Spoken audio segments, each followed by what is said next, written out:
కర్ణాటక కాంగ్రెస్లో కలహాల కాపురం సద్దుమణిగినట్టేనా? CM, deputy CM మధ్య కుదిర్చిన రాజీ తాత్కాలికమేనా? కొత్త సంవత్సరంలో సరికొత్త రాజకీయ బాంబు పేలనుందా? అది సిద్ధు నుంచా, డీకే వైపు నుంచా? పవర్లోకి వచ్చాక ముఖ్యమంత్రి పీఠంపై ఏఐసీసీ చెరో 2.5 ఏళ్ల ఫార్ములా చేసింది నిజమేనా? మరి ఈ రాజీ పాలిటిక్స్లో అంతర్గత రాజకీయం కొత్త టర్న్ ఎందుకు తీసుకుంది? జనవరి తొలి వారంలో ఈ ఇద్దరు ఉద్దండులతో హైకమాండ్ జరపబోయే మంత్రాంగం కలహానికి శుభం కార్డు వేస్తుందా? బెంగళూరు, ఢిల్లీ మధ్య చక్కర్లు కొట్టిన కన్నడ పాలిటిక్స్ కు జనవరి తొలి వారంలో కొత్త ముగింప, సరికొత్త కొనసాగింప?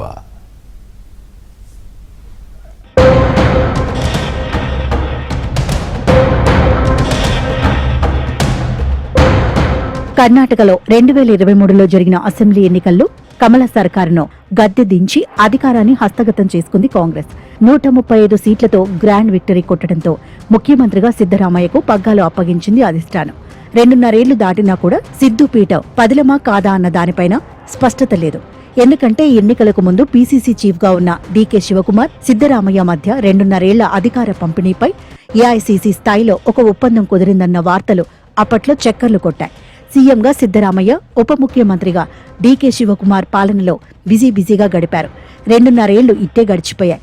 ఒప్పందం ప్రకారం అధికారం బదలాయింపే తరువాయి అన్న చర్చ కాంగ్రెస్ ఇంటా బయట చక్కర్లు కొట్టింది.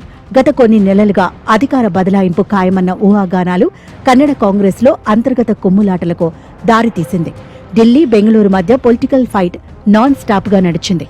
ఇదే సందర్భంలో డీకే వర్గంగా ముద్రపడ్డ 9 మంది ఎమ్మెల్యేలు ఢిల్లీ వెళ్లి ఏకంగా కాంగ్రెస్ చీఫ్ మల్లికార్జున ఖర్గేతో మంతనాలు సాగించారు. సరిగ్గా ఇదే టైంలో బెంగళూరులో శివకుమార్తో కొందరు కాంగ్రెస్ ఎమ్మెల్యేలు చర్చలు జరిపారు.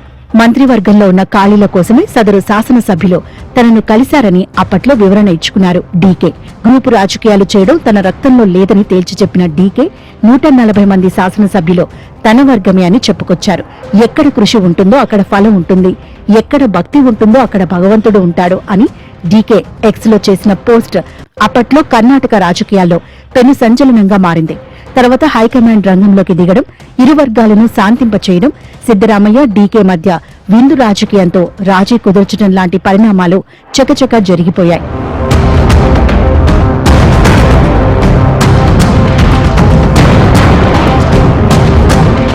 అధిష్టానం ఎంత వారిస్తున్నా తమదైన శైలిలో వ్యాఖ్యలు చేస్తూ రాజకీయాన్ని మరింత రక్తి కట్టిస్తున్నారు సిద్దరామయ్య, డీకే. పార్టీ చీఫ్ ఖర్గే తరచూ బెంగళూరు వచ్చి వెళుతున్నా స్పష్టమైన నిర్ణయం ప్రకటించడం లేదు.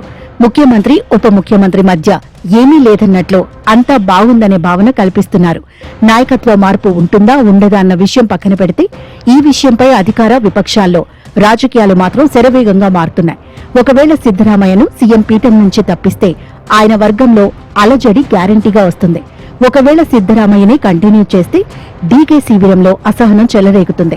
ఈ రెండింట్లో ఏది జరిగినా కన్నడ పాలిటిక్స్ లో సంచలనం అవడం ఖాయంగా కనిపిస్తుంది. ఇప్పటికే అధికార పంపిణీపై ఒప్పందమేమీ జరగలేదని సిద్దరామయ్య ఘంటాపథంగా చెబుతుంటే హైకమాండ్ తనకు ఇచ్చిన మాట నిలబెట్టుకోవాలని తన వర్గంతో డీకే సన్నాయి నొక్కులు నొక్కిస్తున్నారు. ఇదే ఇప్పుడు అధిష్టానానికి పెను సవాల్గా మారింది. డీకే శివకుమార్ కు ముఖ్యమంత్రి పగ్గాలు ఇస్తే సిద్దరామయ్య రాజకీయ విశ్వరూపాన్ని ప్రదర్శిస్తారని భావిస్తున్నారు. ఇప్పటికే తన వర్గాన్ని సిద్ధం చేసిన ముఖ్యమంత్రి సతీష్ జార్జిహొళి, కె రాజన్న, జమీర్ అహ్మద్, జి పరమేశ్వర్లతో మంతనాలు సాగించినట్లు ప్రచారం జరుగుతోంది. అధిష్టానం కూడా తన వైపే ఉందని బలంగా నమ్ముతున్న సిద్దరామయ్య ఒకవేళ తనను సీఎంగా తొలగిస్తే కాంగ్రెస్ లో జరిగే పరిణామాలు ఎలా ఉంటాయో అని ఢిల్లీ పెద్దలకు ట్రైలర్ రూపంలో సంకేతాలు ఇచ్చినట్లు కూడా చెబుతున్నారు.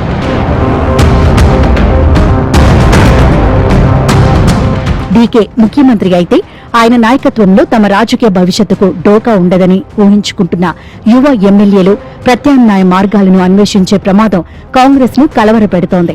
బెంగళూరు నగరంతో పాటు రూరల్, పాత మైసూరు, మధ్య కర్ణాటక ప్రాంతంలోని వక్కలిగ సామాజిక వర్గంలో రాజకీయ మార్పులు వస్తాయని అంచనా వేస్తున్నారు.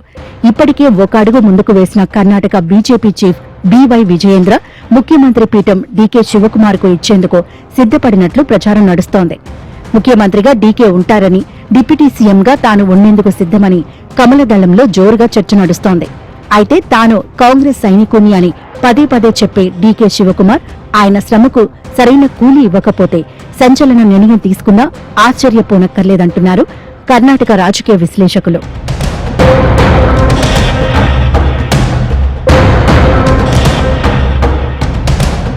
ముఖ్యమంత్రి ఉప ముఖ్యమంత్రుల మధ్య నాయకత్వ పోరు నవంబర్ చివరి వారం నుంచి మరింత ఊపందుకుంది. ఈ నేపథ్యంలో జనవరి తొలి వారంలో కర్ణాటక కాంగ్రెస్ లో జరుగుతున్న కుర్చీలాటపై ఏదో ఒక నిర్ణయం తీసుకోవాలని భావిస్తోంది అధిష్టానం. కొత్త సంవత్సరంలో సిద్దరామయ్య, డీకే శివకుమార్లతో సరికొత్త చర్చలు జరిపి సమస్యకు శాశ్వత పరిష్కారం చూపించాలని భావిస్తోంది హైకమాండ్. కొత్త సంవత్సరం తొలి వారంలో జరగబోయే ఈ భేటీతో కర్ణాటక రాజకీయాల్లో జరగబోయే పెను మార్పు ఏంటనేది ఉత్కంఠ రేపుతోంది.